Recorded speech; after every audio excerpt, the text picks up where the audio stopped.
பிரசனத்தை உயர்த்தி உங்க பிரசனம் எங்க நடுவுல உலாவுவதாக.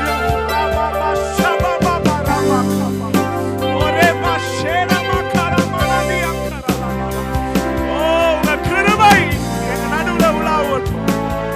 எங்களோடு கூட வாசம் பண்ண விரும்புகிறவரே, இஸ்ரவேல் பாளையத்தின் நடுவிலே கர்த்தருக்கு ஹல்லேலூயா அவரை ஆராதிக்கிற அந்த தேவாலயம் உண்டு பண்ணப்பட்டது. ரீசன் என்னன்னா, கர்த்தர் என் நடுவிலே உள்ளவர், கர்த்தர் என்னோடு கூட இருக்க, என்னோடு கூட நடக்க விரும்புகிறேன். இந்த மாலை நேரத்தில் அப்படிப்பட்ட அனுபவம் உண்டாவதாக.